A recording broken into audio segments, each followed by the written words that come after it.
los que ejercen la violencia. Bueno, generalmente se asocia a la violencia doméstica.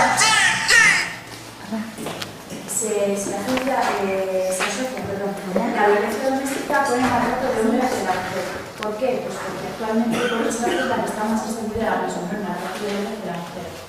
Pero os he puesto también para que tengáis claro que no son los únicos maltratadores o víctimas que pueden sufrir este tipo de violencia. Los menores pueden ser agresores y pueden ser víctimas también de este tipo de violencia. Los ancianos, lo mismo, pueden ser agresores y víctimas. Además, últimamente pues, también están saliendo muchos casos de ancianos maltratados, también hay que tenerlos en cuenta.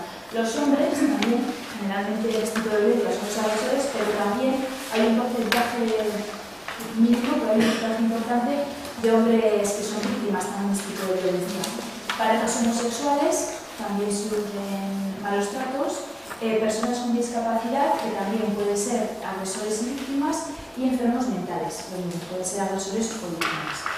¿Vale? Es importante pues, tener todos los agentes claros.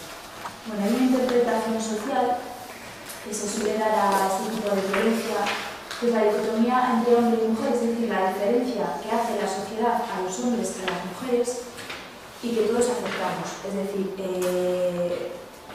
ahora ya no tanto, porque ahora ya pues, hay mucha más información, desde los colegios se trata muchísimo más de igualdad, el respeto entre personas, pero hace unos años, y seguramente todas las que estamos aquí, nos han educado de forma distinta, igual a nuestros hermanos que a otros chicos. Es decir, los niños se potenciaban generalmente aspectos positivos como ganar, luchar, tienen que ser los primeros, los que tienen que poner su voluntad, los más competitivos.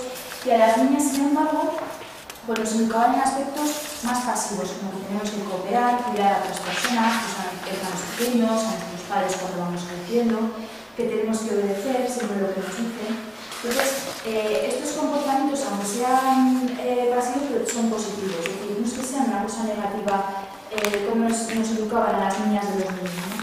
Pero sí que sería importante educarnos a los por igual, tanto a niñas como a niños.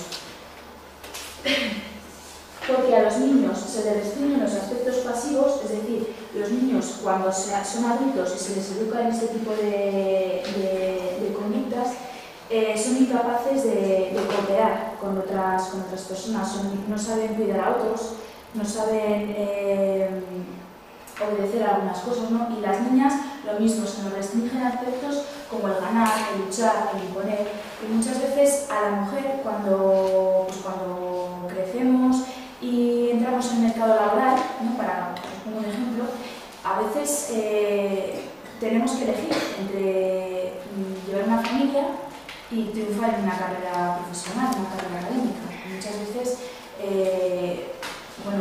muchas veces pues, directoras de empresas o gerentes de empresas pues, son mujeres separadas, son mujeres a lo mejor pues, que solamente han tenido un hijo o ni uno, porque es muy difícil